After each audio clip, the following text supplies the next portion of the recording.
Harkemasse Boys bestiert het hier 74 jaar. Een groot feest zit er helaas dit jaar net in.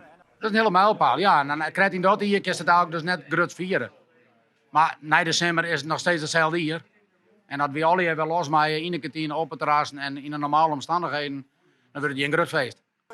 Gelukkig met het terras doet het alweer. Kun je ook de sfeer weer even brouwen.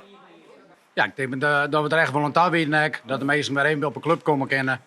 Om gezellig even mee te kletsen en vooruit te kletsen op deze seizoen. Ik ben wel blij dat 60 keer door amazing hè. Dat op maand dat je wat in huis bent en in je eigen bubbel wat zitten. En ja, dat je op zaterdagmiddag even door amazing en wat over praat. Ja, dat heb ik wel gedaan. We zijn heel dreig hier. We hadden een paar wedstrijdjes voetbal en we zijn een oorlog verder. Dus dat was best wel dramatisch hier te noemen. 4 dagen in een week.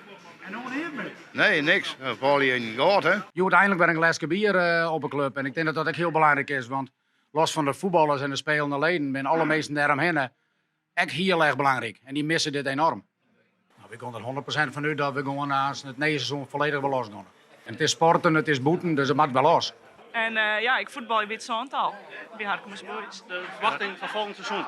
Nou, ik hoop toch wel kampioen. Ja. Daar geven we voor. Constant. Dus juist dat ik een meest hier wat om het park heen struinen, wat heel goed hek stonden te zien van mij kwijt. En dat is net alleen de voetballers, maar alles eromheen hebben we rond. Proost op het nieuwe seizoen en kom alleen maar weer wel.